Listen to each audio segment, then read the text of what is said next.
Chapter 1: Whispers of the Silk Road.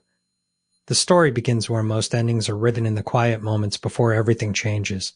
The year is 1834, and the air in Canton's bustling port is thick with the scent of salt, spices, and something darker.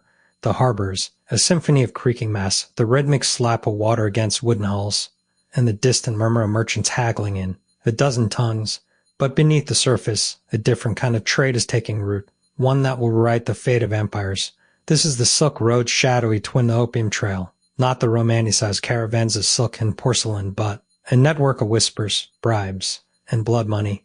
The British East India Company, flush with profits from Bengal's poppy fields, has found a new market in China, and in Canton, the men who will become the Opium Kings are just beginning to taste their power.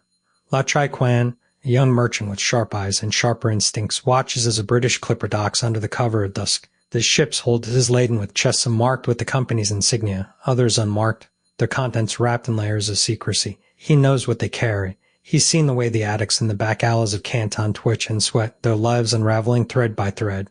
But Lao isn't here to moralize. He's here to profit. You think they'll notice if we take a little extra?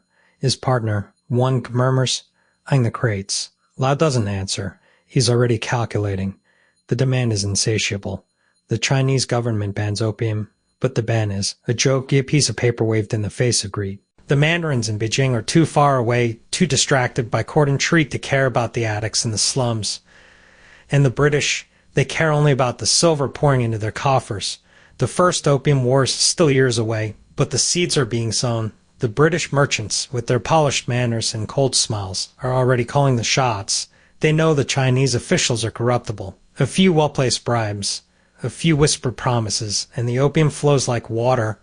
Lao and Wang aren't the only ones who see the opportunity. Across the harbor, a man named Hao Quan of Canton's most powerful home merchants is already deep in negotiations with the British. As a pragmatist, a survivor, he knows the opium trade is a poison, but he also knows that refusing it would mean losing everything. The British have the guns, the British have the ships, and the British have the opium. You think this will end well? Wang asks as they watch the last of the crates disappear into the warehouses. Lao exhales, the smoke from his pipe curling into the night air. No, he says, but it will end. And so it begins. The whispers grow louder.